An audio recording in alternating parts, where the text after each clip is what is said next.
Nosso próximo painel será abordado por 2 especialistas no tema.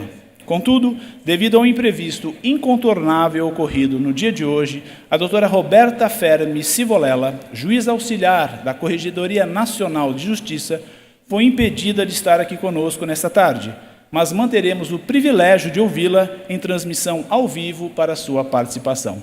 Boa tarde, doutora Roberta, bem-vinda. Para conduzir os trabalhos, Sua Excelência, a doutora Gisela, que assume a palavra. Boa tarde a todos. É muito bom estar aqui nesse último painel, ver essa casa cheia. Os painéis anteriores foram espetaculares e a gente vai terminar também com um painel espetacular, cuja matéria é a inteligência artificial. É uma matéria que hoje nos é muito cara. Nós todos vivenciamos já esse boom dessa inteligência artificial, mesmo até sem saber que participamos dela todos os dias, como uma pesquisa na internet, como aquele comando de voz, como as redes sociais, como as buscas que fazemos numa rapidez muito grande, coisa que todo dia a gente tem uma evolução. E em se tratando de judiciário, ainda mais, não é? Antigamente a gente levava os processos todos para casa para poder julgá-los, e hoje a gente chega no gabinete e abre 2 telas do computador. Uma a gente folheia o processo e na outra a gente lê o voto e profere os nossos acórdãos. Isso nós estamos falando do quê? Não sei, de 20 anos para cá. Isso é uma rapidez que, por vezes, nos gera uma insegurança. Para nós que não somos do ramo, né? No ramo da comunicação e dessa parte toda de TI. E eu só espero, doutor Renato, que isso tudo seja uma evolução para o bem, né? Para o bem, para a gente ter o avanço nas pesquisas, para a gente ter um judiciário que hoje a gente já propicia um juízo 100% digital, né? Se a parte assim o quiser. E isso tudo eu estou tendo o privilégio, nós todos aqui presentes estamos tendo o privilégio de poder vivenciar. Então, obviamente que eu não estou aqui, vocês não estão aqui para me escutar, vocês estão aqui para escutar as pessoas que vão falar desse tema maravilhoso, empolgante, intrigante, porque, de repente, aparece uma pessoa na televisão que não está lá, não é ela, é um avatar. Olha isso. Então, eu já convido a doutora Roberta, para que eu não estou vendo a doutora Roberta, mas acho que ela apareceu agora. Doutora Roberta Fermi Sivolela, obrigada pela presença. Soube aí do imprevisto, mas, obviamente, a participação da senhora continua brilhantando esse painel. E eu vou ler aqui também o singelo currículo a mim disposto para fazer a leitura. A doutora Roberta é a juíza auxiliar da Corregedoria Nacional de Justiça, CNJ, no biênio 22-24. Juíza auxiliar do Tribunal Superior do Trabalho, de 16 a 22, na Corregedoria Geral da Justiça do Trabalho e na vice-presidência do TST. Juíza do Trabalho titular da 2ª Vara do Trabalho da Capital, no Tribunal Regional do Trabalho da 1ª Região. Pós-doutoranda em Direito Público pela UERJ.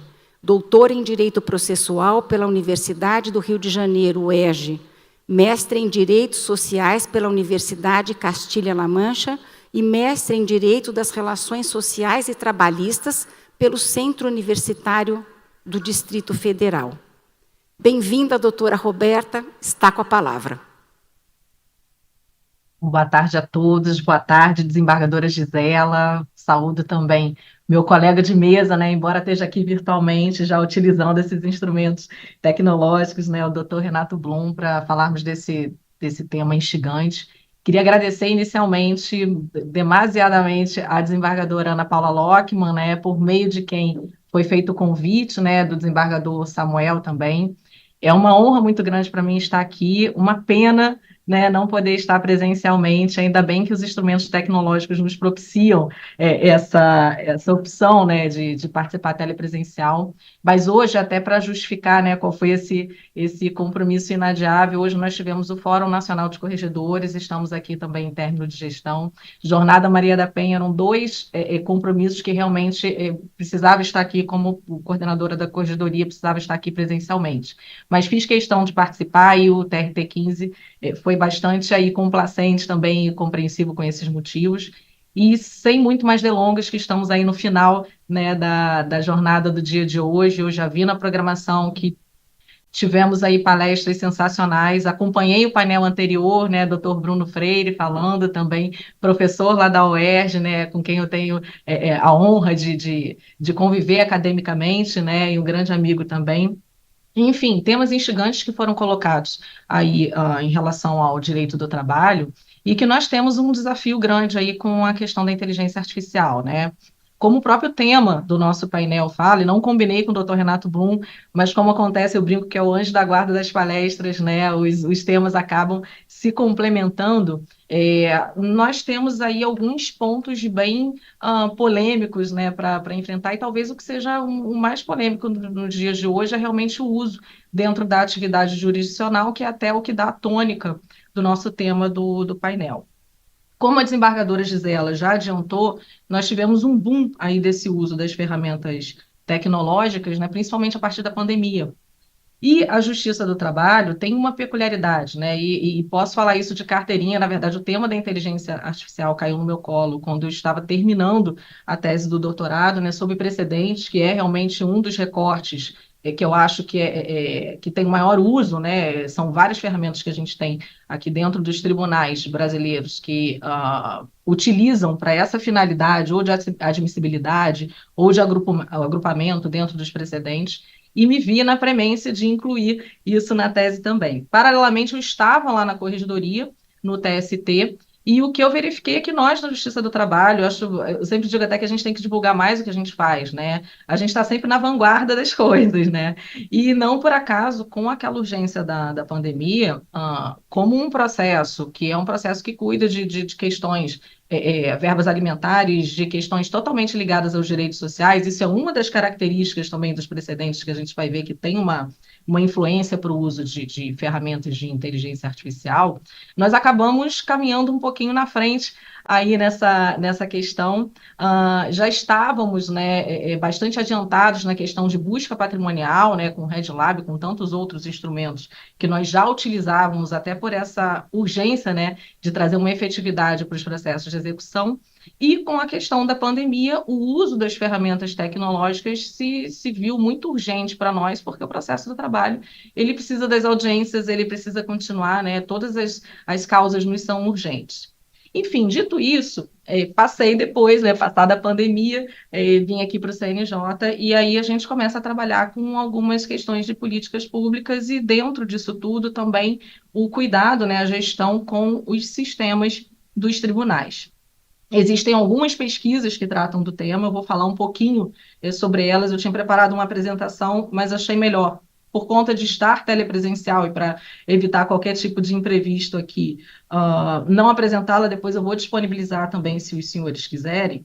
A gente tem várias pesquisas, porque exatamente nesse mesmo período da pandemia nós começamos com o projeto da Justiça 4.0, né, o desembargador Gisela mencionou a questão do juízo 100% digital. A Justiça 4.0 é um projeto grande que tem alguns eixos, né, e dentro de um deles existe o juízo 100% digital, e a partir disso se começou a regulamentar essa questão, né? Quando a desembargadora Gisela fala desse nosso susto assim, com termos que não eram usuais e até com um tipo de raciocínio que para nós, né, dentro aqui da área de humanas, ele nunca foi muito familiar, a questão é que essa nova linguagem do direito trouxe aí uma urgência também de nós revermos, né, a nossa própria capacitação e a nossa formação, né? Hoje em dia, como também foi exemplificado, nós não podemos pensar numa atividade judicial, ainda que seja só no manuseio do processo, né, sem o uso de algum tipo de sistema e de algum tipo de tecnologia que acaba usando alguma IA embutida, ainda que seja na sua forma mais simples. Então, dito isso, eu vou começar aqui para a gente desenvolver um raciocínio do que é esse maravilhoso mundo novo aí do qual nós estamos falando. Primeiro falando de alguns dos conceitos, né? Eu comentei que a Justiça 4.0 trouxe todo esse arcabouço de regulamentação e estamos agora aqui no CNJ, eu faço parte do grupo de trabalho, atualizando a Resolução 332 de 2020, que foi a primeira que trouxe dentro desse arcabouço de normas administrativas, né, falando sobre sistemas, os primeiros conceitos, né, ou as noções de alguns termos técnicos, né, ligados a algoritmos, enfim. E aí eu vou fazer um comparativo só para a gente chamar a atenção para alguns pontos desse conceito que existe na Resolução 332, que está sendo atualizada por esse grupo de trabalho, aí agora com muito mais propriedade dentro da experiência que a gente angariou já desde 2020, em comparativo com o projeto de lei, né, que também está em andamento, aí falando sobre a IA, e o conceito da OCDE. E eles já trazem acho que uma visão para nós, assim, até no sentido de ficarmos um pouco mais tranquilos em relação a um dos grandes temores que existem com o uso de inteligência artificial, que é quase que como se fosse uma atividade totalmente autônoma, que fosse ser utilizada sem a menor interferência humana, sem a menor supervisão, enfim. E aí vamos lá. Na Resolução 332 de 2020, o que se fala, né, sobre o conceito de inteligência artificial seria um conjunto de dados e algoritmos computacionais concebidos a partir de modelos matemáticos. Olha a linguagem aí que a gente não está acostumado, mas que a gente vai ter que se acostumar, na verdade já se acostumou, né? Cujo objetivo é oferecer resultados inteligentes, associados ou comparáveis a determinados aspectos do pensamento, do saber ou da atividade humana. Primeiro ponto que eu quero destacar, né? A inteligência artificial, ela tem como um dos seus motes ficar aproximada à atividade humana, tanto que os nomes até de várias questões algoritmos, de sistemas até, né? Como, por exemplo, as redes neurais, são parecidas com algumas atividades cerebrais. É interessante porque hoje eu falava de um dos problemas, né, ou dos aspectos mais polêmicos que costuma se dar para a questão do uso da inteligência artificial, que é o enviesamento do sistema.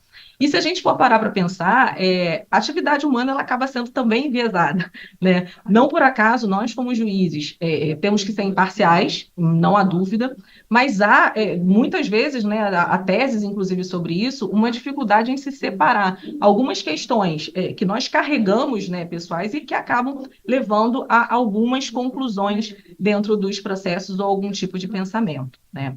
A questão é que, como a própria resolução diz, ele procura se assimilar, mas ele nunca vai substituir a atividade humana. E isso me parece que os outros conceitos também deixam de uma forma muito transparente, bem claro para nós. Por exemplo, no projeto de lei, né, 2338 de 2023, ele diz que a inteligência artificial é um sistema computacional com graus diferentes de autonomia, desenhado para inferir como atingir um dado conjunto de objetivos, utilizando abordagens baseadas em aprendizagem de máquina ou lógica de representação do conhecimento, que são dois tipos, né, de tecnologia de sistema que a gente utiliza, por meio de dados de entrada provenientes de máquinas ou humanos, com o objetivo de produzir previsões, recomendações ou decisões que possam influenciar o ambiente virtual ou real. Ou seja, é uma influência, não é uma substituição.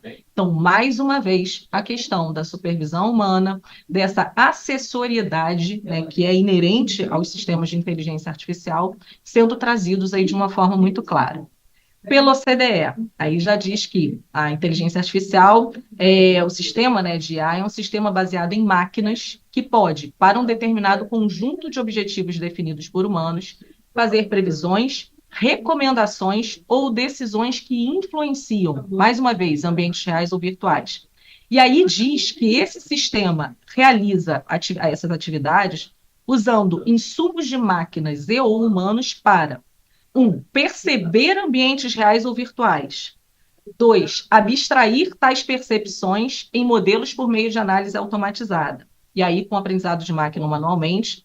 E 3, usar a inferência do modelo para formular opções de informação ou ação. Ou seja, a máquina ela tem uma determinada autonomia, mas essa autonomia esbarra nesse sentido de complementariedade e de uma influência. Ainda quando a gente está falando de sistemas de IA em uma forma preditiva, a gente, de maneira alguma, prescinde dessa supervisão humana final. Isso está sendo utilizado, inclusive, dentro dessa atualização que eu falei da Resolução 332 de 2020, como um dos critérios para se analisar se aquele sistema é um sistema de alto risco ou não. O EA Act, né, que é o ato que a gente tem, eu acho que mais completo, né, e em termos de normativo, de arcabouço normativo, né, lá da União Europeia, ele traz também essa visão. Ele traz uma indicação de princípios éticos, né, e princípios ligados aos direitos humanos, né, tanto que é interessante, né, porque uma das classificações de risco, né, uma das caracterizações de um sistema de IA de alto risco é um sistema que desrespeita direitos fundamentais. E aí a gente está falando de violação de intimidade, enfim, de violação de direitos fundamentais, como, por exemplo, da inafastabilidade da jurisdição, que o professor Bruno Freire falou um pouquinho aí no painel anterior, e que de maneira alguma pode ser afastada com uso automatizado e sem supervisão. Isso estamos falando de atividades decisórias, enfim, e aí já falando um pouco sobre modelos que teriam não só uma característica preditiva, mas uma característica de elaboração textual, tá? Que é uma dessas características aí de algum desses sistemas de inteligência artificial. E aí, enfim, e aí a gente vai seguindo.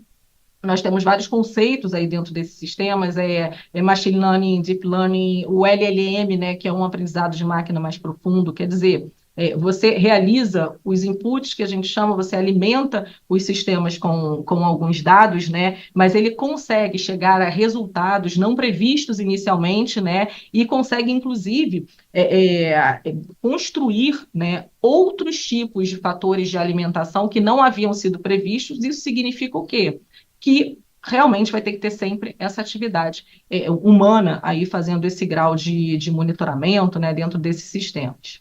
Bom, e aí a gente chega no que eu já chamei da questão da nova linguagem do direito, e a gente tem, como eu disse aí, uma repercussão muito grande dentro dos sistemas de inteligência artificial, dentro desse debate, né, do que seria uma substituição de decisão, né, dos robôs substituindo os juízes, mas a verdade é que a gente tem um uso aí muito grande, né, uma gama de utilização muito grande, que eu acho que ainda é pouco explorada aqui no sistema de justiça brasileiro. A gente está caminhando para evoluir um pouquinho mais nisso, eu vou trazer alguns exemplos, porque a gente tem uma nova visão do próprio papel do Poder Judiciário, né, que não se atém só a uma resolução individual de conflitos, né, o critério de acesso à justiça ele já se modificou muito.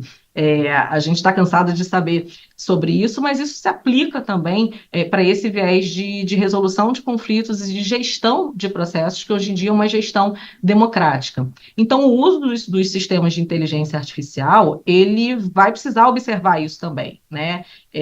Quando a gente fala dessa utilização, a gente está falando de cooperação, tal como a gente fala de cooperação dentro do processo independente do uso de sistemas de inteligência artificial. A gente fala de transparência, a gente fala de coordenação e de diálogo que levam à segurança jurídica. Quer dizer, tudo isso a gente transpassa para os sistemas de inteligência artificial e a gente não pode pensar nessa utilização sem se imiscuir nesses princípios também. E aí eu acho que as coisas ficam um pouco mais claras. Bom, falei sobre gestão democrática da justiça, sobre essa gestão democrática dos processos.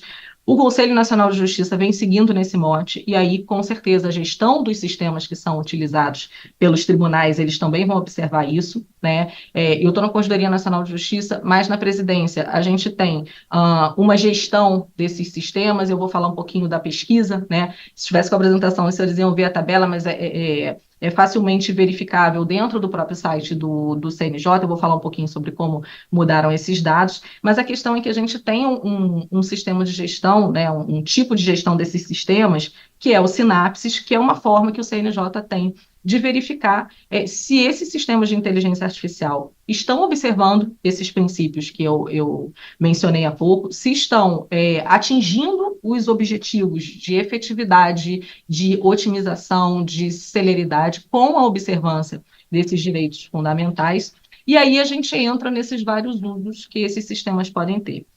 Quando a gente fala dessa nova linguagem do processo em si e desse novo viés do acesso à justiça, a gente fala em métodos alternativos de resolução de conflitos. Bom, bem antes até da pandemia, né, a gente já tinha alguns sistemas na Justiça do Trabalho que trabalhavam com um tipo de índice de conciliabilidade, né? Eu lembro que quando eu estava lá na corregedoria do Geral da Justiça do Trabalho, a gente fez algumas correições, e muito interessante, porque antes até do envio do Sejus, que havia o uso, né, de aplicativos e de alguns tipos de sistemas mais simples, mais de agrupamento de processos para verificar se existisse essa possibilidade de êxito, então isso está ligado a essa atividade, a esse objetivo também.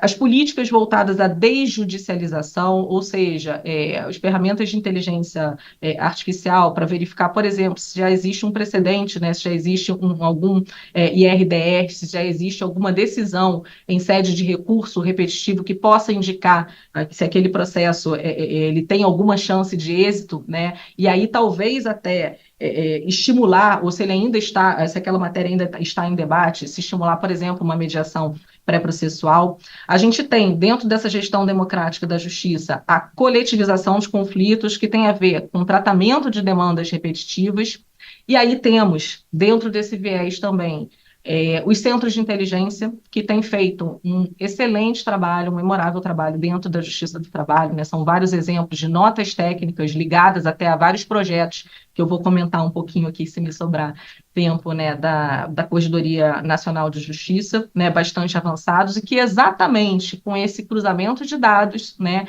com o uso de sistema de inteligência artificial de baixo risco, mas de grande efetividade, consegue trazer soluções dialógicas e de segurança jurídica para nortear a gestão desses processos de uma maneira muito mais célere e eficaz. A gente tem todos os sistemas que são voltados à sistemática de precedentes, né, e a sua observância. Eu acho que quando a gente fala desses sistemas de inteligência artificial, a gente pensa muito, né, nos recursos repetitivos, na verdade, na admissibilidade de recursos, né?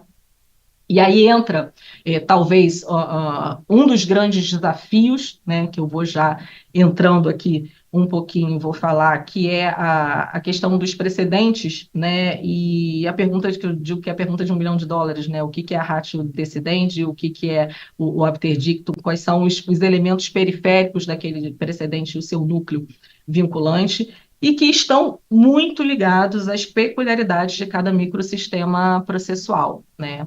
A gente não tem como pensar em um sistema de inteligência artificial que não seja ligado às características daquele sistema e daquele objetivo ao qual ele está inserido e a que ele se propõe, né?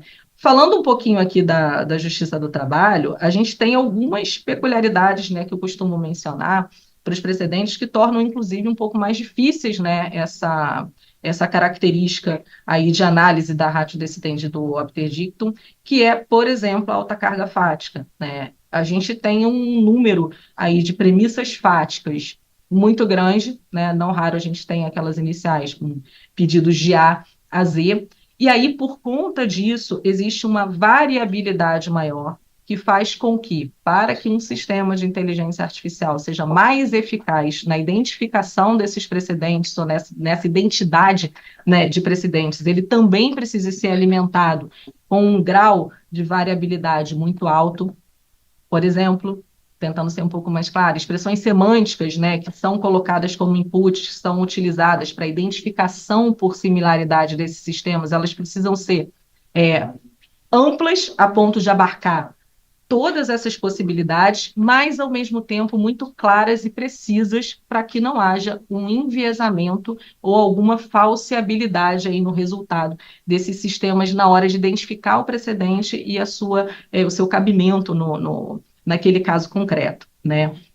A gente tem também, falando dos precedentes dentro da Justiça do Trabalho, algumas características, uma delas, né, a multidisciplinariedade.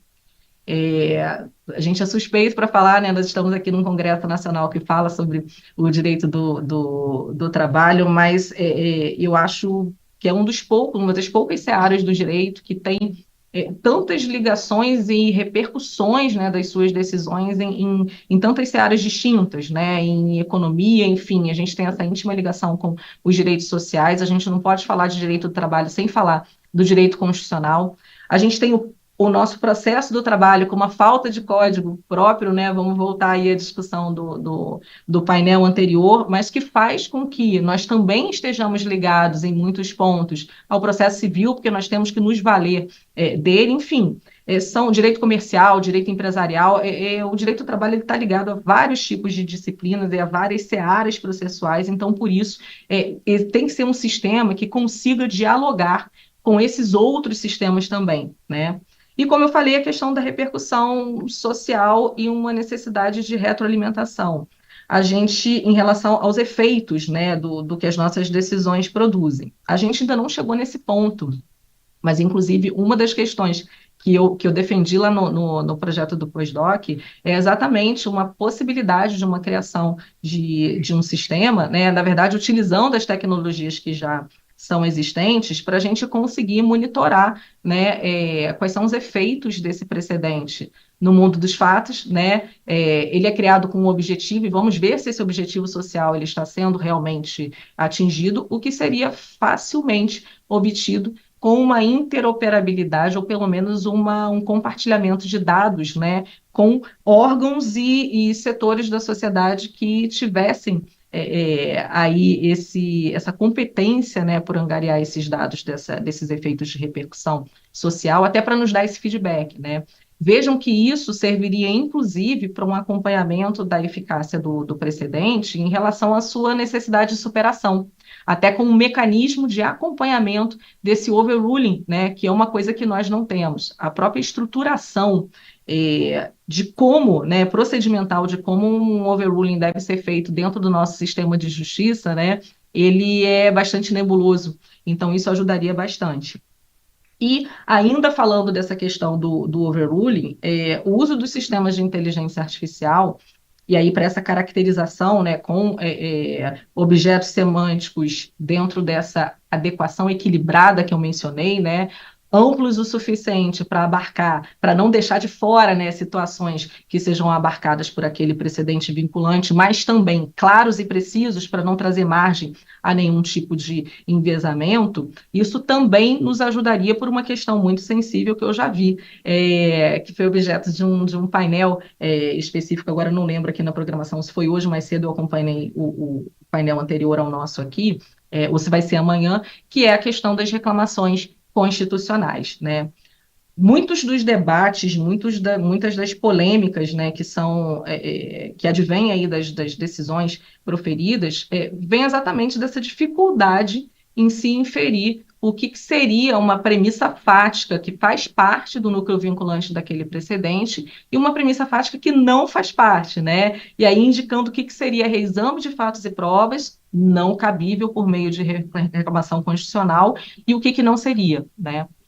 Para a gente começar a falar disso, um próprio sistema de inteligência artificial de risco baixíssimo, né, e de tecnologia básica, seria primeiro um banco aí de decisões de reclamações constitucionais, né, que é uma coisa até que eu já venho falando há bastante tempo, agora eu sei que no STF começou a se formar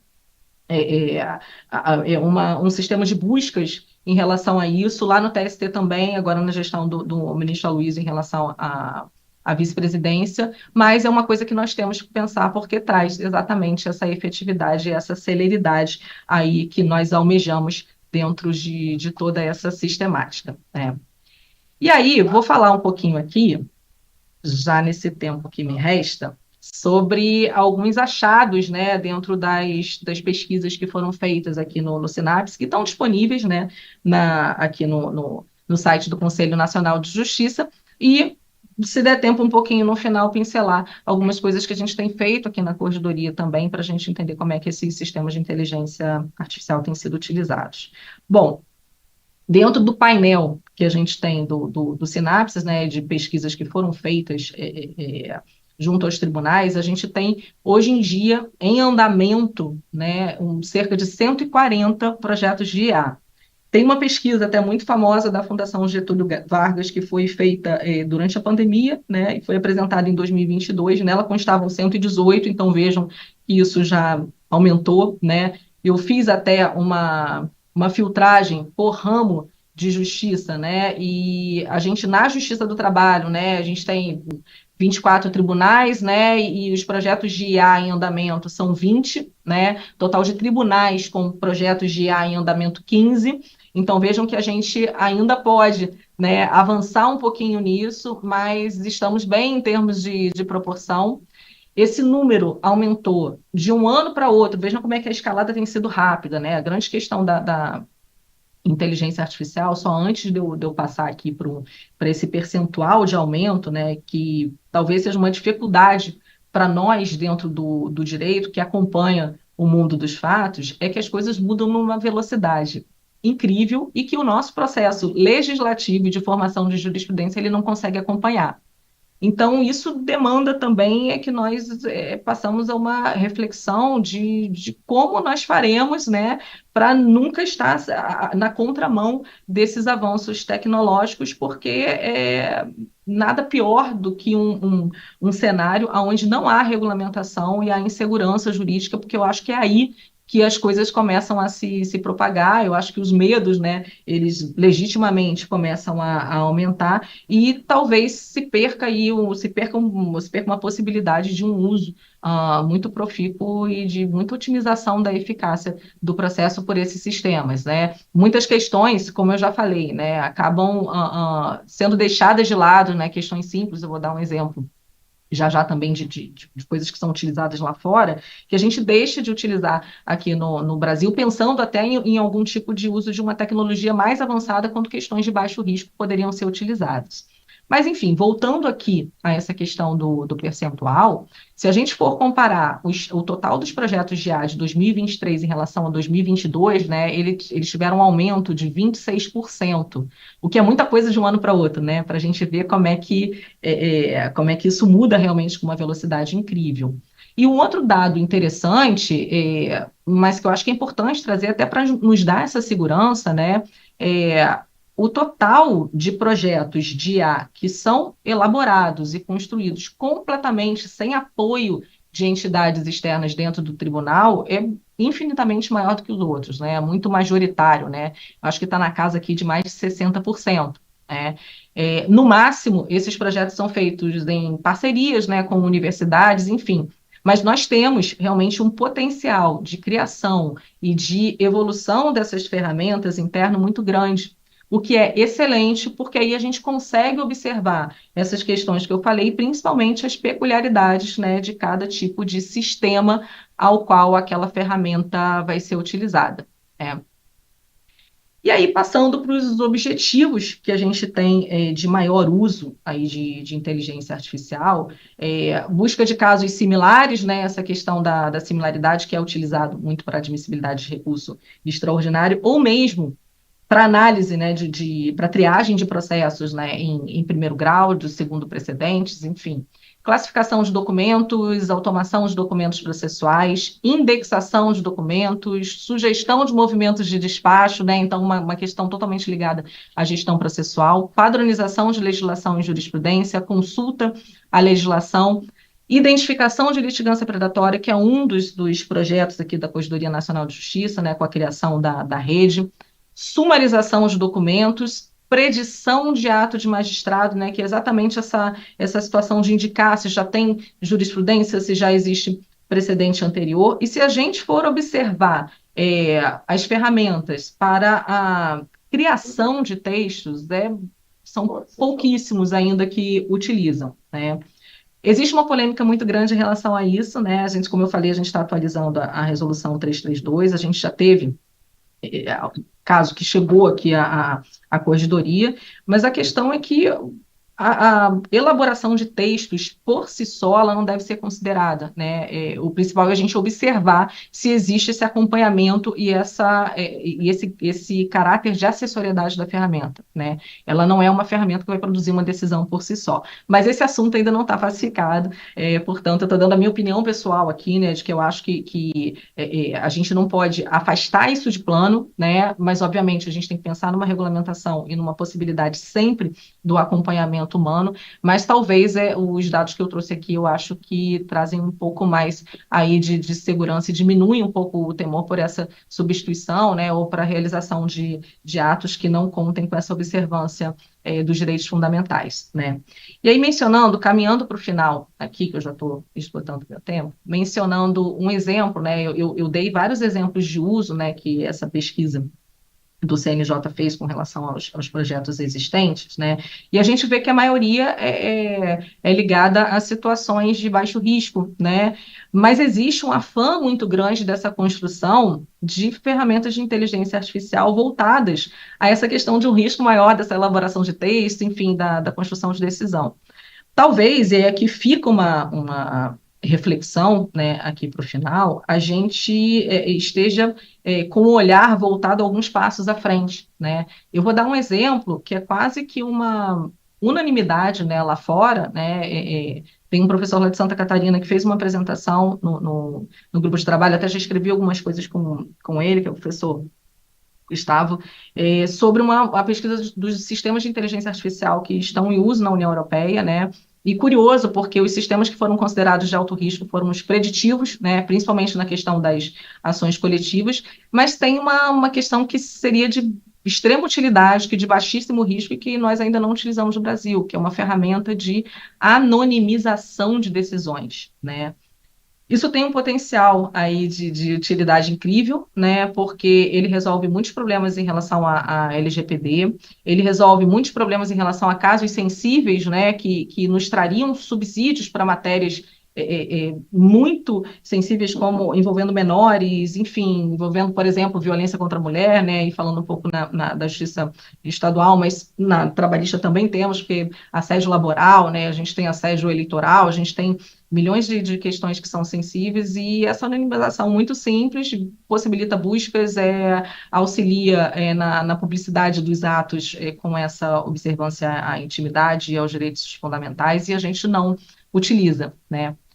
E aí, só para encerrar, dentro desses possíveis usos aí que a gente tem, para dar 3 exemplos aqui muito, muito rapidamente sobre 3 projetos aqui da Corregedoria Nacional de Justiça, temos aqui a rede dos painéis de litigância predatória, né? Eu sei que os centros de inteligência são muito ligados a essa questão, né? E ferramentas de inteligência artificial também auxiliando isso. Ferramentas de inteligência artificial sendo utilizadas também para agrupamento de temas em ações previdenciárias, né, em ações tributárias também, que são 2 projetos e 2 motes atuais do CNJ, e temos, por fim, aí também uma questão, aí voltando um pouquinho aos precedentes, que está em andamento, que está ligado ao Pacto Nacional do Judiciário para a Linguagem Simples, né? Houve um edital em 2023, né, conclamando a sociedade a dar suporte, né, os subsídios aí de sugestões para essas questões de ferramenta de inteligência artificial, que é a questão da padronização de emendas aí para o caso dos precedentes, né? Ainda está em uma fase de angariar sugestões e de desenvolvimento, né, dessas ferramentas de inteligência artificial que possam trazer um parâmetro seguro de parametrização, mas a par de qualquer discussão até em relação à independência judicial quanto a isso, né, a gente está falando só de uma padronização em relação à utilização de um cabeçalho, indicação de questão, tese diferenciada, razões de decidir com termos, né, que possibilitem uma busca melhor e uma classificação melhor, e que me parece que pode ser muito útil também para nós daqui para frente. Bom, tudo isso com esse olhar aí de gestão democrática da justiça, com observância de transparência, com uso de capacitação dos magistrados, que eu acho que isso é muito importante, então traz esse olhar estrutural, interoperabilidade dos sistemas, né, e um olhar para essa segurança, não só jurídica, mas segurança de dados também, eu acho que se a gente trilhar por esse caminho, a gente atinge um resultado muito profícuo, né? Teria muitas coisas mais a falar, mas já vi que meu tempo estourou já em 1 minutinho aqui, e queria deixar aqui, eu acho que mais perguntas para reflexão, né, do que a gente pode fazer para melhorar esse cenário, né, uma autorreflexão de se nós estamos no caminho certo, como eu falei, de talvez, né, não olhar também para instrumentos de baixo risco que tragam uma otimização e uma celeridade maior nos nossos sistemas, sem a gente precisar pensar em outros debates, né, antes disso, né, e me coloco à disposição aqui para todos também, reiterando que foi um prazer estar com vocês, gostaria muito de estar aí, inclusive porque eu soube que depois vai ter um happy hour, né, mas infelizmente não estou aí presencial, e deixando um abraço bem apertado, como se eu estivesse aí presente com todos, tá? Muito obrigada.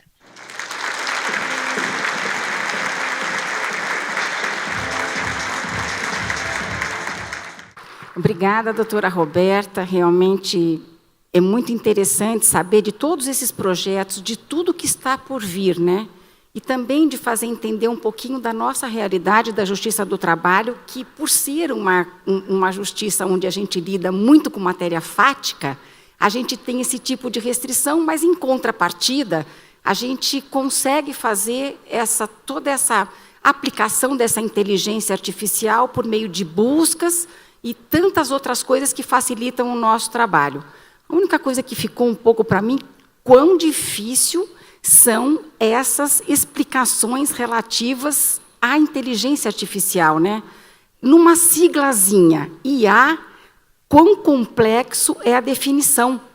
Fala-se em algoritmo, fala-se em ferramenta. Hoje a gente já consegue delimitar um pouquinho os nossos ouvidos para entender que, quando se fala disso, a gente está tratando da inteligência artificial.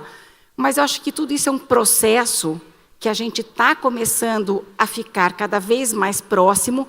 Eu era presidente do tribunal da 15ª quando aconteceu a pandemia, passei por uma experiência ímpar, nunca vou poder me esquecer que a gente, em pouquíssimo tempo, nós botamos 5.000 pessoas em casa para trabalhar, quer servidores, quer terceirizados, na época não poderiam, e magistrados e desembargadores. Foi uma experiência, assim, que ruim, por um lado, de ter passado por uma pandemia, mas muito feliz por ter tido a sorte de participar desse evento do tribunal, que acabou por nos fazer concluir quão potente, como a gente consegue fazer uma coisa inesperada em tão pouco tempo. Então, agradeço mais uma vez a participação, pena que não estará no nosso happy hour, mas outras oportunidades virão. Então, agora eu vou ler o currículo do Dr. Renato Opsi Blum, advogado e economista, mestre pela Florida Christian University, professor da FAAP, INSPER, EPD, EPRADIC, PUC, STAR-C e IBMEC, professor convidado do curso superior de Polícia da Academia de Polícia Civil do Estado de São Paulo, a CADEPOL, conselheiro da Europrivacy e membro da Associação Europeia de Privacidade, juiz do Massachusetts Institute of Technology, presidente da Associação Brasileira de Proteção de Dados, presidente da Comissão de Estudos de Inteligência Artificial do Conselho Superior de Direito da FEComércio, presidente da Comissão de Estudos de Novas Tecnologias, Neurodireitos e Inteligência Artificial do IASP, árbitro em diversas instituições.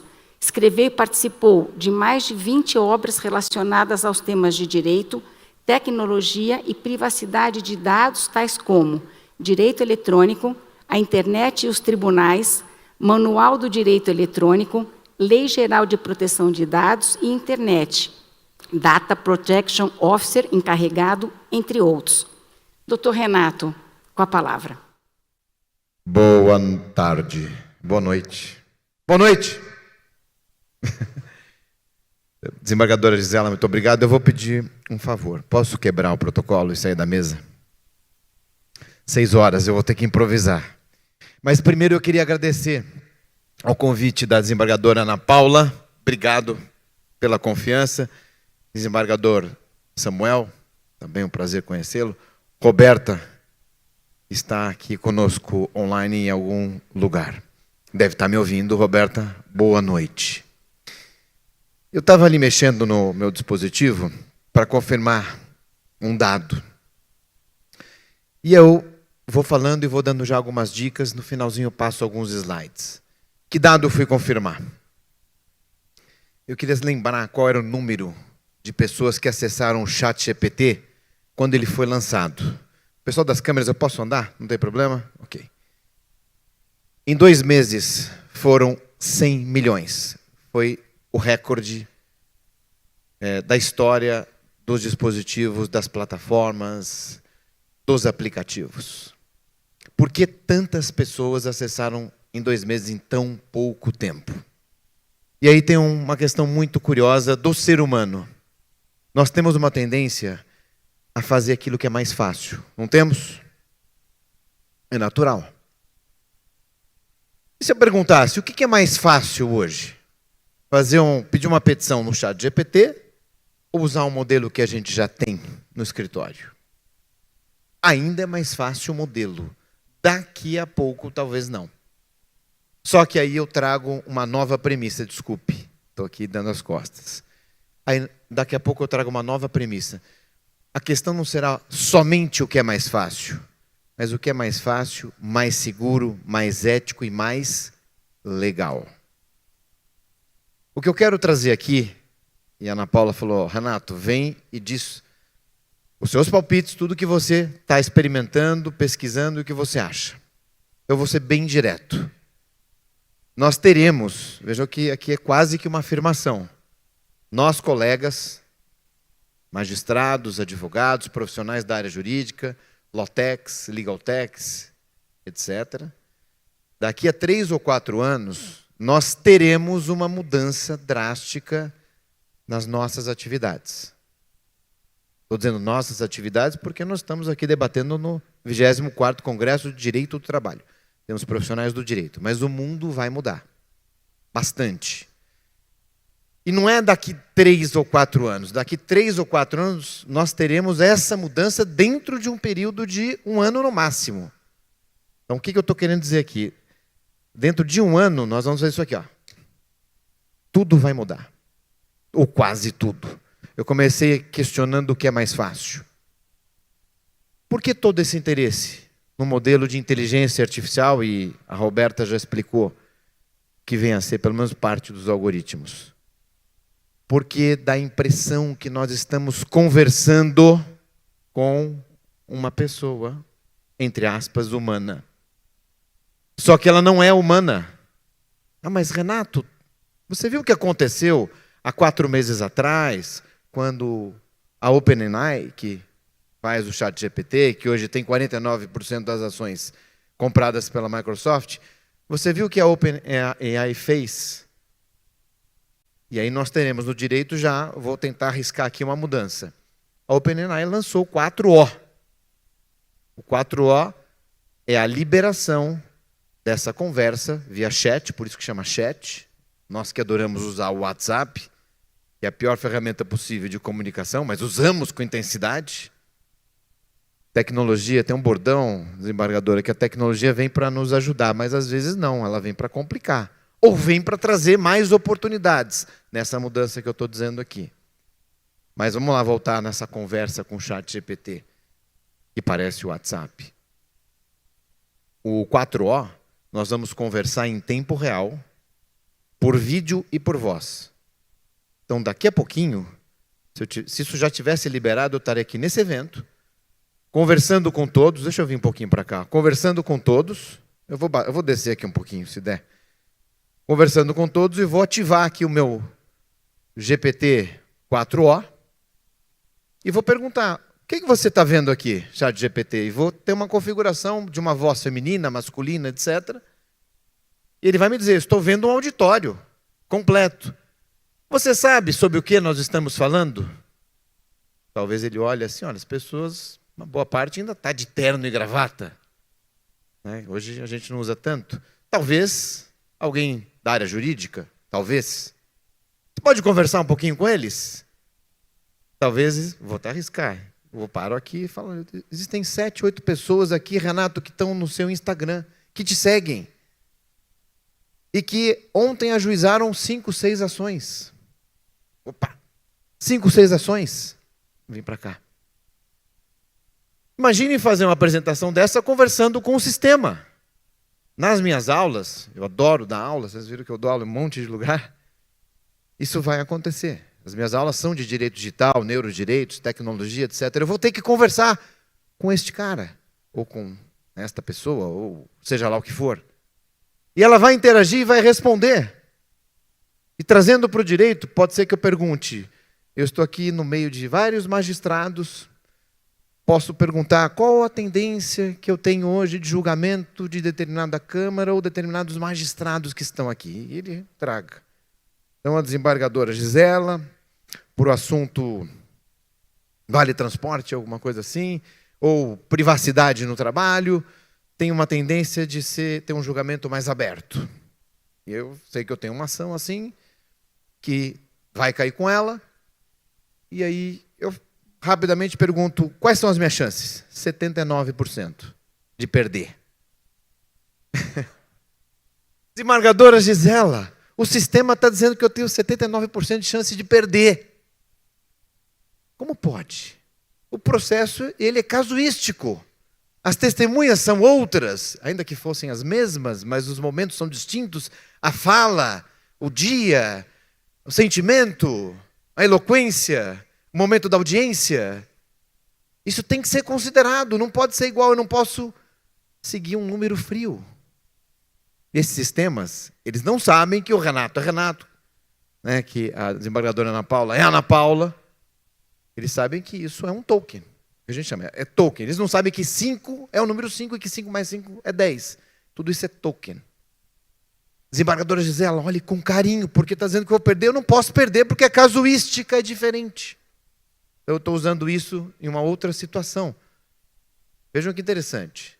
Né? Até pelo menos para provocar um pouquinho, olha, o Renato veio e falou isso aqui, eu tenho que ver, porque eu não posso entrar na estatística, ou se eu entrar na estatística, eu vou ter que entrar para valer. Hoje de manhã, por coincidência, isso vai acontecer, tá? Daqui a 4, 5 meses a gente já vai estar interagindo. E aí vem aquela questão, é fácil, é legal, mas a gente tem que tomar muito cuidado. Uma questão fática que virá com muita força, a Roberta colocou, é a legislação. O que acontece quando nós temos muita interferência, muita mudança, vamos dar um pouquinho para cá, e muita imprevisibilidade do que vai acontecer? O que acontece historicamente? Para nós, a legislação vem e vem com força para tentar organizar e regular esse cenário imprevisível. A União Europeia já veio com muita força, o AI Act tem mais de 400 páginas, a versão simples, sem os adendos, que dá 2/3 do Código Civil, por exemplo. Contudo, isso aqui vai virar um sistema regulatório gigantesco. O projeto brasileiro é muito parecido, é principiológico, vai tratar de risco e vai tratar de setor. No direito do trabalho, nós mudaremos o conceito de trabalho. Nessa disrupção e mudança muito rápida, muitas pessoas, muitos empregados perderão seus empregos. Claro que surgirão outras oportunidades, mas até essa mudança teremos questões trabalhistas intensas. E talvez a regulação, a legislação venha e diga, tais empregos não serão substituídos por automação, que é uma proteção dada no artigo 7º da Constituição. O artigo 7º protege o empregado, o funcionário, o trabalhador da automação, em excesso ou, enfim, irregular, de acordo com a lei. Faz remissão a uma lei. Provavelmente vai ser o 2338. Então, teremos aqui já questões legais em si. Vou trazer uma boa notícia. Então, eu quero trazer eu quero chamar a atenção. São meus colegas, e eu vejo que eu tenho um pouco de dificuldade quando eu digo isso para os nossos colegas, inclusive pessoas que estão elaborando leis, etc. Muitos dizem, não, Renato, não é assim também. A gente vai morrer antes. Eu falei, não vai, estou falando 3, 4 anos. A Amy Webb, que é a maior futurista que tem, fala a mesma coisa. Professora Marta Gabriel, a mesma coisa. Só um adendo, a Amy Webb diz o seguinte, daqui a 4 anos, nós não receberemos mais os apps que a gente recebe, os aplicativos. Nós faremos os aplicativos para conectar, por exemplo, com os tribunais. Como que a gente vai fazer isso? Se chama low code, que é low code? É uma programação facinha que as plataformas de IA vão fazer, porque é facinho. Então vai mudar, só esse conceito já muda muita coisa. Mas a boa notícia, o último relatório, ou os últimos estudos do Morgan Stanley, dos maiores bancos que existem, junto com a consultoria McKinsey, que também é das maiores, mais respeitadas, elas estimam, os estudos em si estimam uma substituição de 300 milhões de empregos, para começar.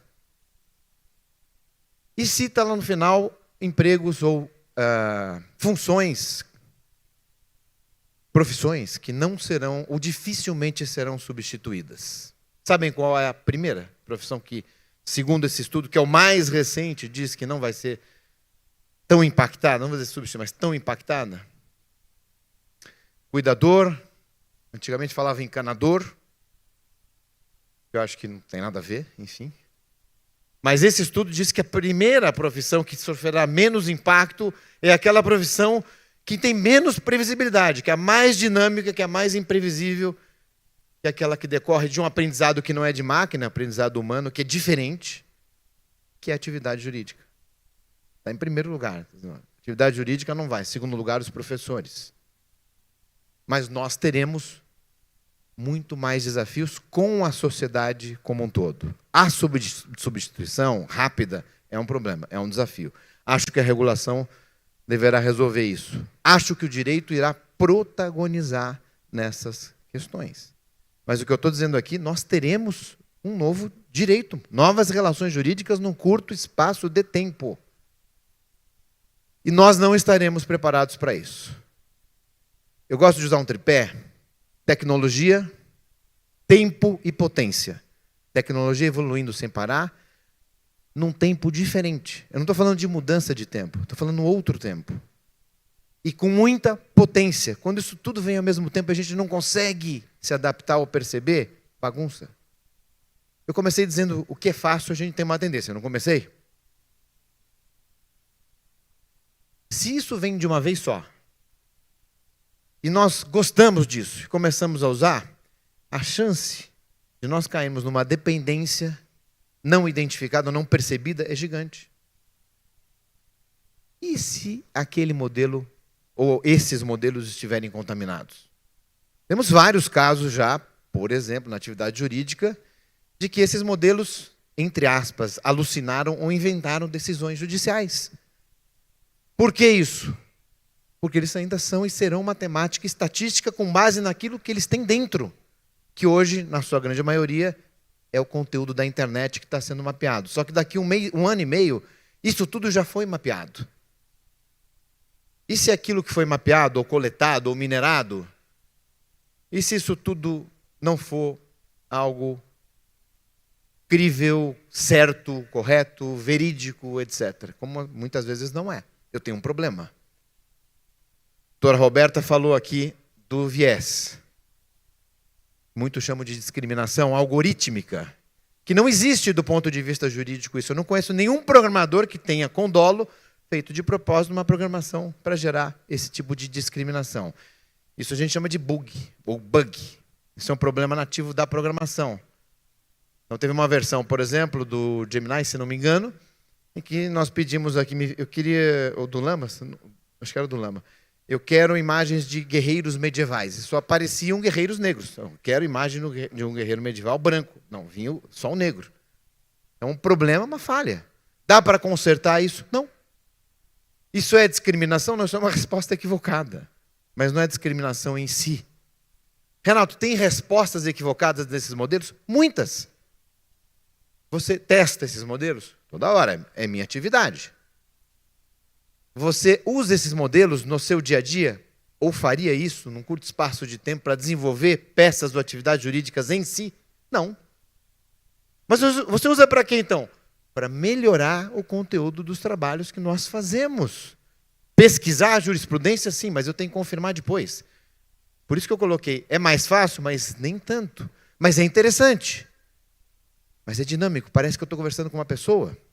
Só hoje à tarde eu recebi 7, uma dessas questões foi a minha filha Renata, que já é formada e está na área de cripto. E ela falou, olha, lançaram um primeiro robô já preparado para o trabalho. Por que a gente precisa ter o robô Android? Deixa eu vir para cá um pouquinho. Por que a gente não conversa com o dispositivo? Qual a diferença de a gente conversar com o dispositivo e conversar com o robô Android? Porque ele parece a gente. Então choca. Né? Para quem gosta de Jornada das Estrelas de Star Trek, tem o Data lá, que é aquele Android, interessante, né? Que até tem um episódio que trocou o chip, ele ficou com um pouco de sentimento, mas não deu certo. Essas armadilhas que são perigosas. Nós conseguimos perceber e fazer essa diferença? Não. Quando lançou o ChatGPT lá no comecinho de 2023, eu falei, preciso preparar alguma coisa para os meus alunos. Diferente e que seja engraçado e pontual. Aí eu falei, já sei o que eu vou fazer. Durante um ano eu vou fazer a mesma pergunta e ver o que ele responde. Eu sei que vai responder diferente, porque aí vem a questão da generativa. Nós vamos conversando e alimentando. E se nós tivermos aí bots automatizados conversando e alimentando com informações falsas, ele vai gerar informação falsa porque a estatística vai ser maior. E você não corrige isso. O que eu perguntei? Uma coisa engraçada, que todo mundo faz piada, que é esporte, que é curioso. Né? Eu perguntei se o Palmeiras tinha Mundial. Sou São Paulino, mas perguntei porque é engraçado, né? E tudo bem.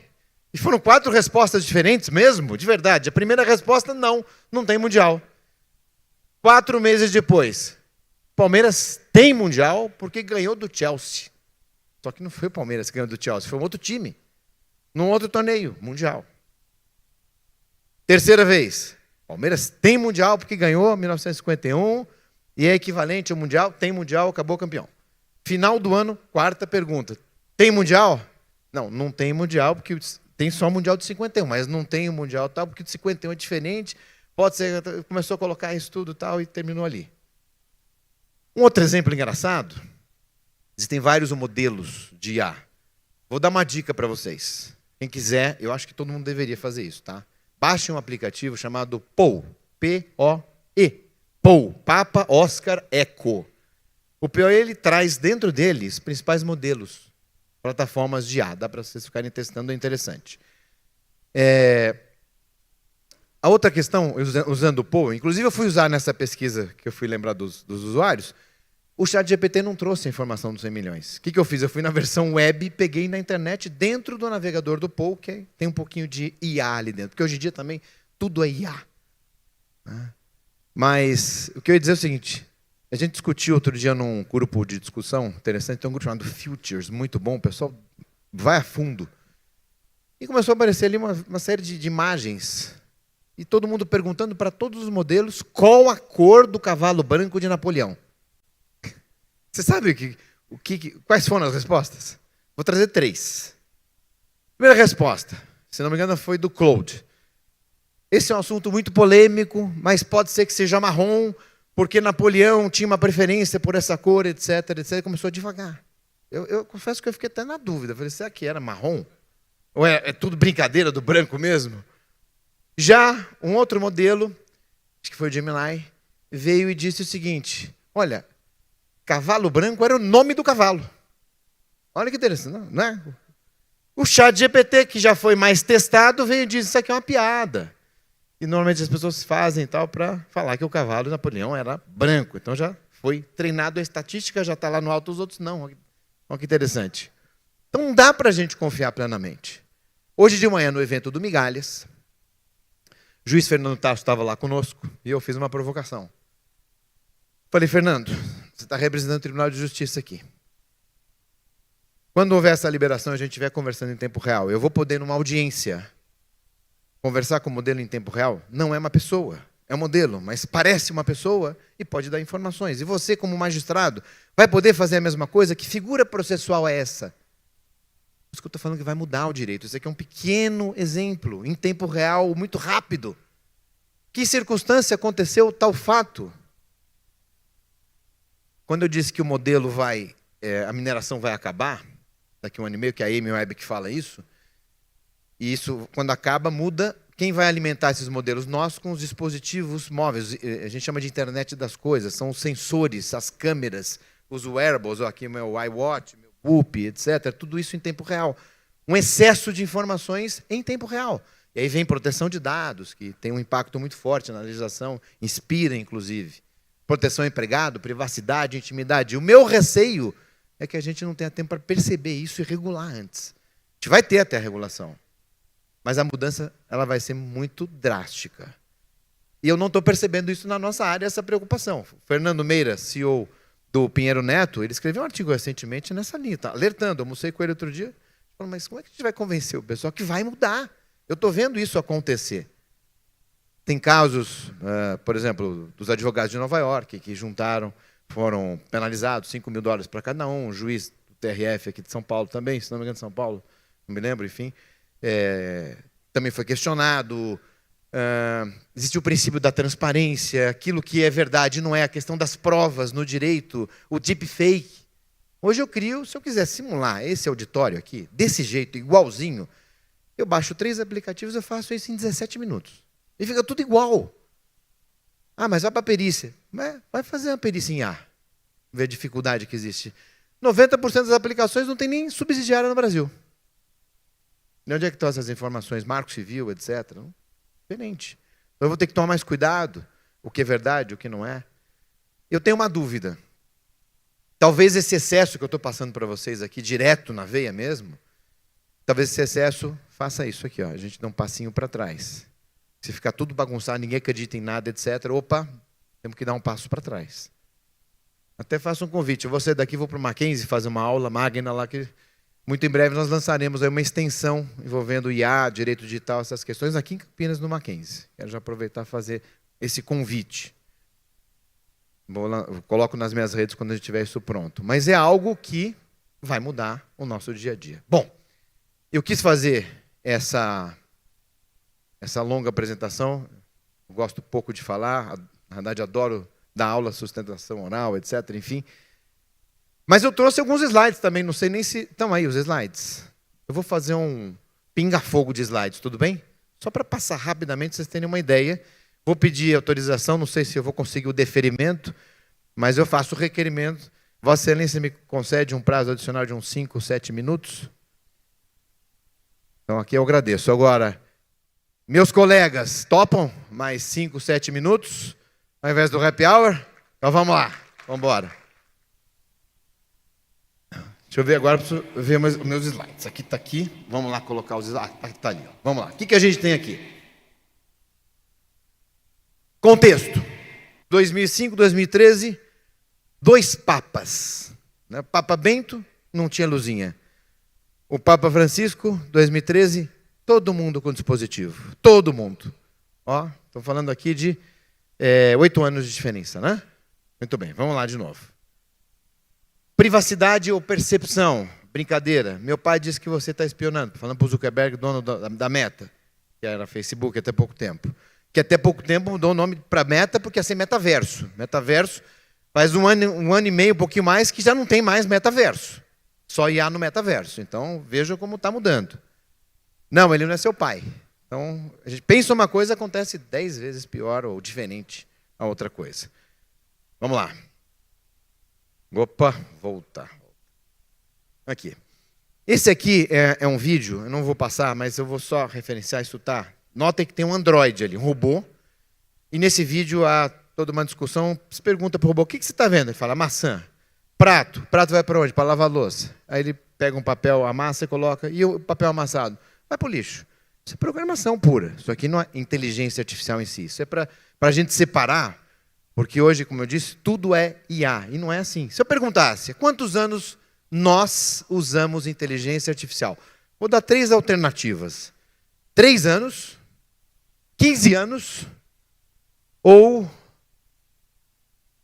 1943 está muito longe. Ou 1943.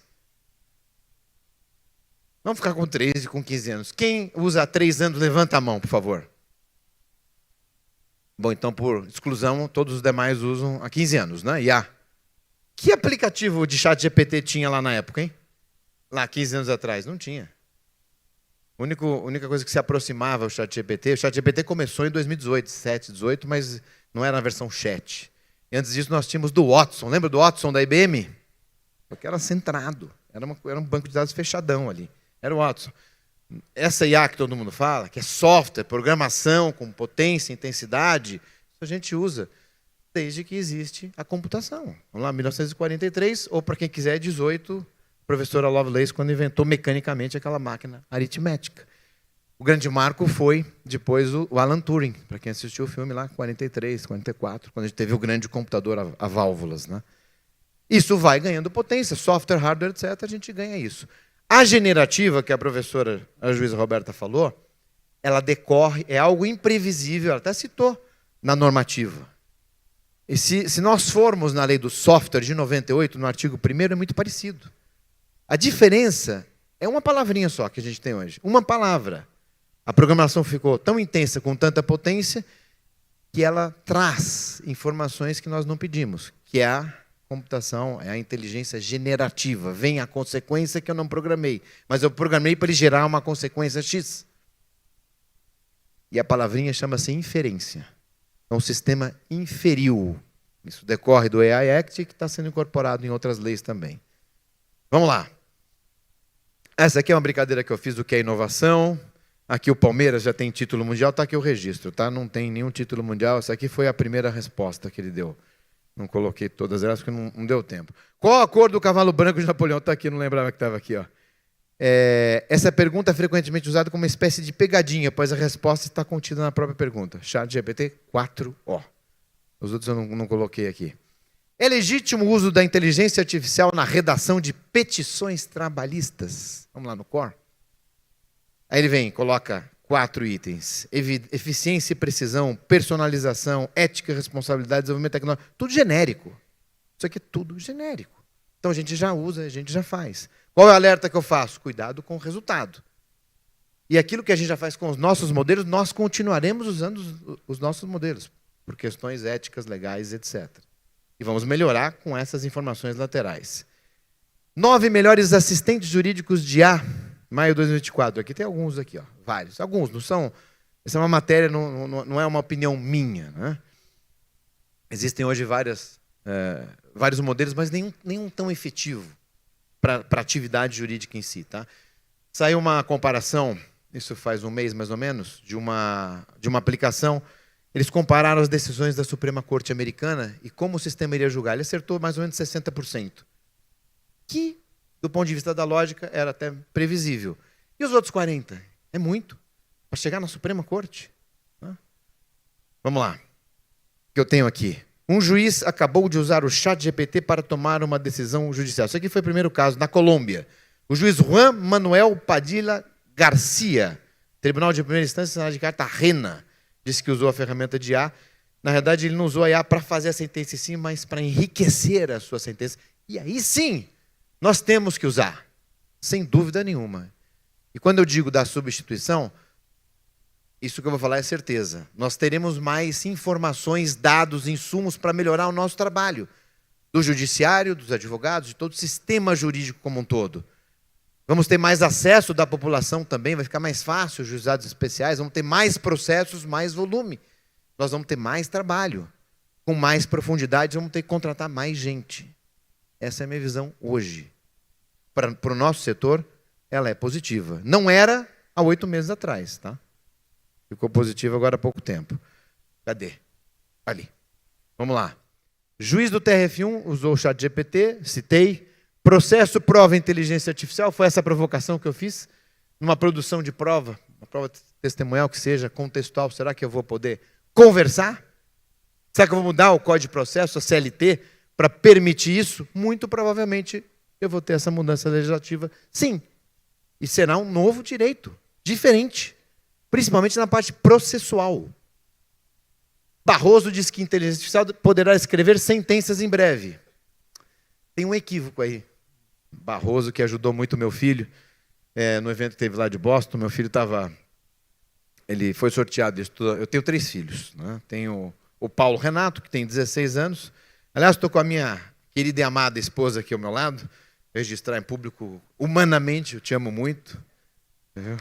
Obrigado. Humanamente, o ChatGPT não vai fazer isso, não. Não vai fazer isso e não vai fazer uma coisa que eu vou fazer no final para vocês também. Nós temos 3 filhos. A Rô me ajuda nas redes sociais, faz a cobertura. Tá vendo como é?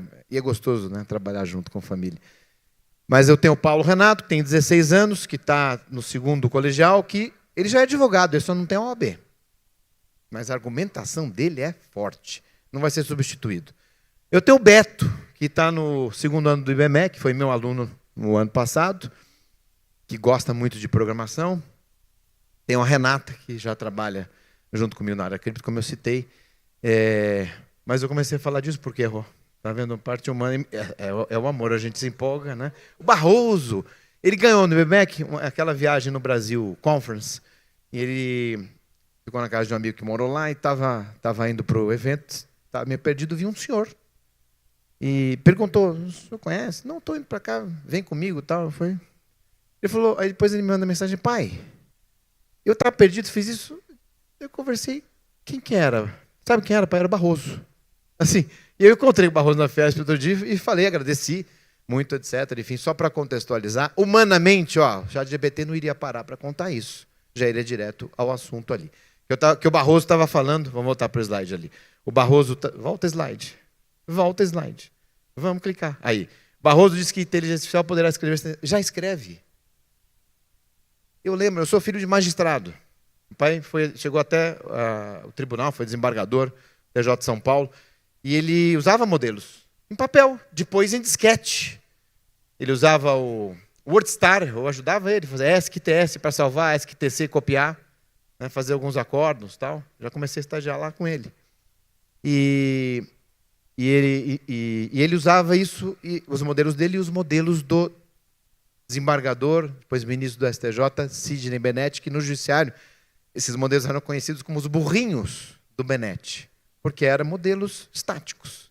Isso já acontece. Né? Só é para contextualizar, já acontece. Problema generativa. TST autoriza o uso de geolocalização para análise de direito a horas extras.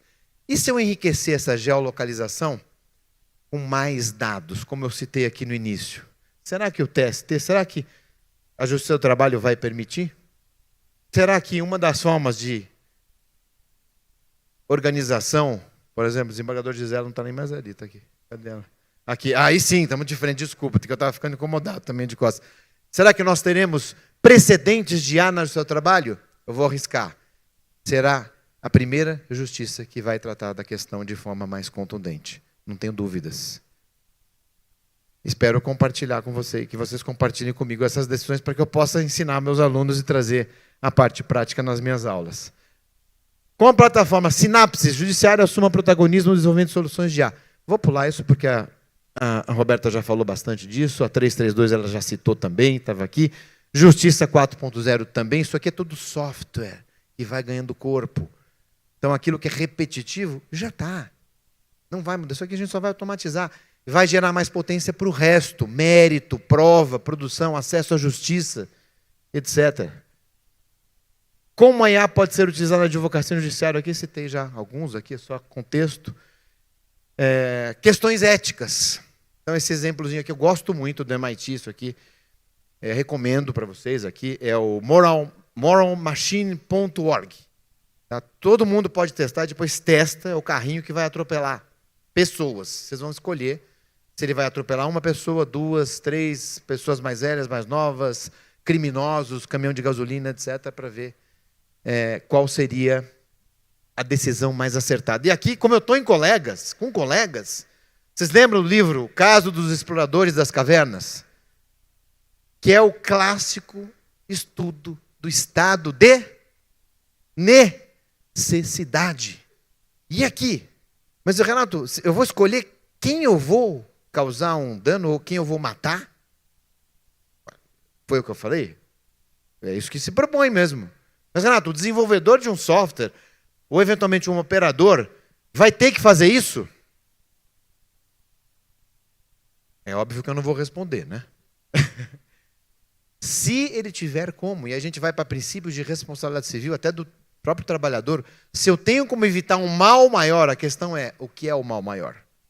Mas se eu tiver condições de evitar e prever isso, eu terei que escrever esse código. E quando a gente escreve código hoje é um perigo. Vocês viram há 4 semanas atrás, uma linha de código, como se fosse quase 15 caracteres, parou metade do mundo. 22 bilhões de dólares de prejuízo. Uma linhazinha, que é de um software de segurança. Eu vou ter que considerar isso, do ponto de vista jurídico. Vai mudar, ó, como vai mudar o direito? Tem mais um exemplo aqui, ó, programador. Ou aquele que programa, aquele que está na cadeia de responsabilidade. Nós vamos ter que enfrentar isso aqui. Fica a dica do Moral Machine. 1950, o primeiro conceito de IA, do ponto de vista acadêmico, é em 55. Tá? Mas em 1950 vem um químico, Isaac Asimov, e sugere as 3 leis da robótica, que acho que seria um ponto interessantíssimo de debate para que a gente, nas decisões judiciais, na operação do direito com o IA. Então, aquele clássico que a gente adapta, né, um sistema não pode nos ferir. Um sistema tem que nos obedecer desde que ele não descumpra a primeira lei. Um sistema tem que se preservar desde que ele não descumpra as 2 leis antecedentes. Do ponto de vista filosófico, é isso aí. Agora, e para cumprir isso? Nesse momento todo, já que eu falei de Star Trek, de filmes, etc., alguém deve estar se perguntando, mas Renato, e a Skynet? E para quem assistiu O Exterminador do Futuro, a IA vem e quase acaba com a espécie humana. Isso não deve acontecer por enquanto.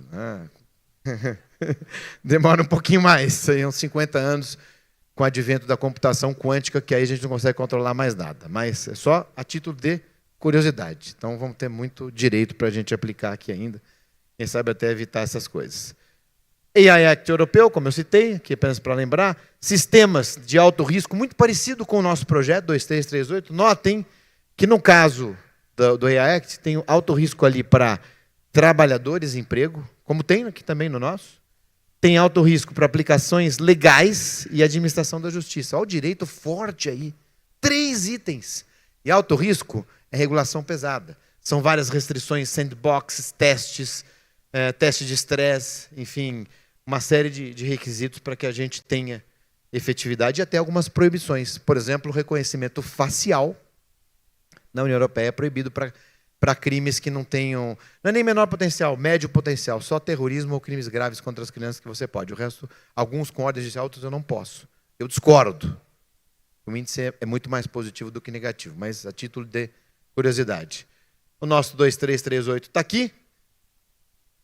Uma questão interessante aqui, trazendo para vocês um pouco do meu dia a dia. Então, de trabalho de IA. Governança de IA, que tem impacto, e aqui tem a questão trabalhista aqui no meio também. Então, isso aqui a gente já trabalha já há uns 3 anos, mais ou menos, alguns anos fazendo isso, sem a lei. É organizar o uso dessas ferramentas, e organizar, que eu digo, é treinar, é estudar os riscos, é definir responsabilidades, é testar sistemas, é estudar normas técnicas. Então, aqui nesse exemplo aqui, nós temos aqui 114 indicadores, muitos deles técnicos. Partimos da premissa que o AI Act tem aplicação no Brasil, boa parte deles, e que o projeto 2338 estaria em vigor, por exemplo. E temos aqui esses pilares, desde privacidade, conformidade, gestão e daí por diante. Isso aqui tem uma aplicação muito interessante na área trabalhista. Isso aqui mostra boa-fé, diligência, etc. Quem fizer isso antes vai sair na frente, vai ter um grande argumento aqui estou até pautando aqui enunciado, né? Na justiça, inclusive, do trabalho, na minha visão, respeitosamente falando, na demonstração de preocupação com essas questões. Aliás, todo mundo que está aqui participando dessa apresentação agora não pode mais deixar de fazer governança, senão vão perder os processos, não é isso? Brincadeira. Mas são oportunidades interessantes. Aqui um videozinho, deixa eu ver se vai passar esse aqui, ó. Vamos ver se vai. When do you believe AI will reach the level where it can design itself? Dá para pôr o som? Não, não dá. Então, deixa eu ver se tem legenda. Se autoprojetar, quando uma torradeira começará a fazer essa pergunta, está perguntando se ele vai, né, substituir a gente. E há uma ferramenta criada e controlada por humanos. Ela pode otimizar certos aspectos de sua operação, claro. Mas se autoprojetar do zero, isso é um jogo totalmente diferente. Ele requer criatividade, inovação, compreensão, qualidades que são exclusivamente humanas. Portanto, respondendo a sua pergunta, não tão cedo e francamente, cuidado com o que você deseja uma IA que pode se autoprojetar, está a um passo de uma IA que não precisa dos humanos. Bom, eu vou encerrar com essa história, tá? Eu só quero ver se tem alguma coisinha aqui mais. Ó, a ANPD rejeita recurso da Meta e manda em decisão que obriga a suspensão do uso de dados para treinamento do Instagram e do Facebook. Muitos devem ter acompanhado isso. A ANPD, primeira atuação forte nessa área, com essa preocupação, envolvendo mais LGPD, da dificuldade que a gente tem de compreender e de fazer essa exclusão. É um registro mais fático. Aqui é o projeto brasileiro que saiu semana passada, de IA, mais de 22 bilhões, pelo menos do projeto, serão aplicados, teremos aí muitas oportunidades. Aqui, concentração, já falamos de renda. ChatGPT escreve projeto de lei em Santa Catarina, um exemplo. Fez o esqueleto, tá? Robô controlado por IA apalpa repórter na Arábia Saudita. Isso aqui daqui a pouco pode acontecer. Funcionário é apalpado por um sistema de IA. Será que teve dolo? Será que foi um comando errado? Será que foi um bug? Será que foi um defeito? Será que foi uma imagem equivocada? Será que foi um deepfake? Mas fica o registro. É bom a gente considerar isso aqui. Aqui o meu currículo, tem 3 QR Codes. Termino aqui trazendo vou contar o casozinho, tá? Aqui só ações sociais, eu dou o sangue, meu sangue é O negativo. Se alguém precisar, espero que não precise, a cada 7 dias eu posso doar. Podem me chamar no Instagram, se der, a gente vem com muita alegria. The Hunger Site, um cliquezinho, a gente salva pessoas, a gente doa exames, a gente dá prato de comida e não custa nada também. Eu colaboro com o Instituto Anglicano e com a Igreja Pura Fé, lá de São Paulo. Aqui tem um congresso. A gente faz um congresso todo ano, não tão imponente quanto esse aqui, mas todo ano a gente faz envolvendo tecnologia, direito digital, IA, proteção de dados. Nós vamos ter o nosso agora no dia... Cadê o dia aqui? 12 de outubro? 14 de outubro. Então, quem quiser e viu a minha imagenzinha ali, tem um descontozinho especial, se não der tempo de clicar, depois fala comigo, tá? Esse é apenas um convite. Bom, vou encerrar contando aquela historinha e trazendo aqui a oração da serenidade para vocês. História é aquela, e essa história ajuda a gente trazer a dificuldade, deixa eu vir para cá agora, para todo mundo ver, a trazer a dificuldade que a gente tem dentro da nossa área do direito de conseguir proteger certos institutos. A escritora Shapiro, que vocês viram ali, a loira, ela fechou em 2019 o maior evento de proteção à privacidade de dados do mundo, que é o Global Privacy Summit, que acontece lá em Washington em abril, sempre pelo IAPP. E quando ela foi anunciada, me chamou a atenção, porque uma escritora de livros infantis vai fechar um evento de proteção de dados e privacidade, com questões trabalhistas também que são discutidas. Ela chegou assim e falou: bom dia, meu nome é Dani Shapiro, sou escritora, sou judia. Ela falou, sou judia. E um dia estou escrevendo meu livro, meu marido chega e fala: Dani, faz este teste, porque eu fiz, é muito interessante. Já trouxe aqui o tubo de ensaio, você gospe, a gente manda pelo correio, custa $80, e vai vir um mapa do seu DNA, como veio o meu, é bem interessante para a gente ver as nossas origens. O aplicativo chama 23andMe. Me chamou a atenção porque eu tinha usado, eu, a Roberta, os nossos filhos, deu 50%, a Roberta é a mãe dos filhos mesmo, eu também sou também, então deu tudo certo, está confirmado, né, amor? Ela fez o teste, recebe de volta, vem um e-mail, com os termos de uso, que todos nós lemos, né, sempre termos de uso. Ela não leu os termos de uso, ela abre e vem um mapa interessante, né? No meu caso, meu nome é Renato Miller, alemão, da Silva, português, Ops, italiano, Blum, franco, austríaco. Então, deu para imaginar o que tem no meu DNA, uma salada completa de tudo.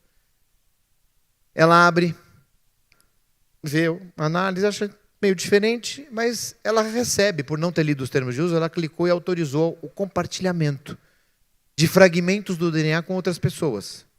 Eu ativei o meu também, toda semana, quanto mais gente faz, mais parentes eu tenho com fragmentos. Mas apareceu um homem, uma pessoa com 49% do DNA dela. Qual é a conclusão lógica? Que ela chega, ela olha, 49% é meu irmão. Ela pensa, mas meu irmão não pode ser porque eu não tenho irmão. Veja que interessante, eu não tenho irmão. Sabe aquela primeira parte que a gente nega tudo? Faz de conta que eu não vi. Vamos continuar. Vamos pegar o nome desse cara aqui, vamos colocar no Google. Não tinha ChatGPT ainda para ver o que aparece. Mas esses modelos de IA, só coisas muito recentes, não aparecem. Aparece a primeira referência, um vídeo do YouTube, ela contando um vídeo do YouTube de um professor de uma faculdade de medicina falando de um caso. Ela dá uma descidinha no Google e vem embaixo uma referência que bate com o nome daquele que está dividindo 49% do DNA dela. Olha um pouquinho mais, isso em 3 minutos. E descobre que esse cara é filho do professor que ela acabou de ver o vídeo, que por dedução lógica, ele seria o pai dela. Aí vem um detalhe. Ela liga para a mãe. Fala, mãe, você conhece esse professor? A mãe fala, nunca ouvi falar. E ela ainda brinca, fala, mãe, 54 anos. Conta. Nunca ouvir falar. Aí passam esses 5 minutos, ela fica chocada e muito preocupada. Eu não lembro se ela foi para a casa da mãe ou se a mãe veio para a casa dela, mas ela conta que se encontraram e ela já preparou uns drinks ali para dar uma aliviada, porque era crítico, que é o que a gente vai tomar daqui a pouco, né? Vocês, que eu vou para Mackenzie. Tem alunos aqui, inclusive. E ela fala, mãe, o papai não era, meu pai tinha morrido. Ela chega e fala, como você sabe? Ela falou, o 23andMe me contou. Quem? O 23andMe me contou. Aí, para resumir, ela chega e fala, filha, eu tenho 2 notícias, a boa e a ruim. A ruim é que realmente ele não era seu pai. O que aconteceu? Ele era estéril, nós recorremos a um banco de esperma, eram 4 amostras de homens diferentes, que foram colocados ali, e contratualmente falando, a regra era eu jamais poderia saber quem era o doador. Essa é a notícia ruim. A notícia boa, Dani, é que nós estamos ricas. Ele falou assim, porque no contrato tinha uma cláusula com multa pecuniária de alguns milhões de dólares, punindo se essa informação fosse revelada junto ao laboratório, etc. Enfim. Então, Dani, nós estamos ricas. A Dani chega e fala assim, mãe, o problema é que quem está no contrato não tem nada a ver com isso, porque não contou. Mas como? Como é que você ficou sabendo? Eu falei, foi o aplicativo que veio, que fez isso. Mas o exame de DNA? Eu falei, pois há 50 anos antes não tinha exame de DNA. Ou tinha, era muito caro. Hoje ficou barato. Sim, mas foi o exame. Eu falei, na verdade não foi o exame, mãe. Foi a consequência do uso dos dados por um processamento de dados, hoje seria IA, que gerou esse input, que eu aceitei porque eu não li os termos de uso e que eu tive essa revelação em 5 minutos que mudou a minha vida, porque ela disse que era judia e 54 anos achou que era totalmente judia, tem todos os preceitos, enfim, etc. E chocada, ela termina dizendo assim, pois é, vocês que estão aqui, como vocês protegeriam esse dado? Eu uso esse exemplo, usava muito exemplo de proteção de dados, agora estou usando para IA também para dizer, vejam na nossa área, o tamanho do desafio que nós temos, e tentar entender, compreender, proteger e atuar nisso tudo. Não vai mudar mais rápido que esses 50 anos. Esse é o desafio. Oportunidades são imensas, porque a nossa atividade é dinâmica. Precedentes, vou arriscar aqui, vamos ter um judiciário 24/7, 24 horas por dia, 7 dias por semana. Os nossos sistemas também, uma agilidade muito maior, mas uma dinâmica também bem diferente. Agora, eu tinha deixado lá a oração da serenidade, né? Que Deus nos dê coragem para mudar para melhor aquilo que a gente conseguir. Ao mesmo tempo que a gente tenha... serenidade para... Está trocado aqui por alguma coisa. A IA fez alguma coisa aqui que trocou. Na realidade é o contrário. Coragem para mudar, pelo menos eu sempre falei assim. Enfim. Para mudar, serenidade... serenidade para aceitar quando a gente não conseguir. Não deu, a IA complicou, bagunçou, o tribunal decidiu errado, ou eu fiz errado, sem querer coloquei na minha petição uma decisão que não existiu, bagunçou tudo. Muita serenidade. E, acima de tudo, sabedoria para equilibrar isso tudo. Mas eu quero encerrar dizendo que tem 2 coisas. Que nenhum sistema, nenhuma inteligência artificial vai ter. Isso só pertence a nós. É uma dádiva que a gente tem. Então, o que é isso? E aqui, isso que eu vou fazer agora tem alguns objetivos. Primeiro, uma preocupação mesmo que eu tenho. Segundo, um agradecimento. E terceiro, para demonstrar o que a gente vai ter para sempre. Então, se eu junto as minhas mãos aqui, se eu fecho os meus olhos e oro, então eu falo, Senhor Deus, obrigado por eu estar aqui agora, fazendo essa apresentação. O Senhor abençoe a todos que estão aqui, meus colegas profissionais da área jurídica e também os juízes, desse tribunal e que nós possamos ter sabedoria para lidar com todos esses desafios. Em nome de Jesus, amém. Eu orei, né? Obrigado. Uma coisa engraçada, sempre que eu faço essa oração, os profissionais da área jurídica, eles se emocionam. Está vendo como o IA não vai substituir a gente mesmo? Né? Mas eu fiz isso, eu sou cristão, fiz isso porque eu estou preocupado, mas eu fiz isso para mostrar que alma e espírito, isso é nosso. Isso IA não tira da gente. Obrigado, pessoal. Desembargador.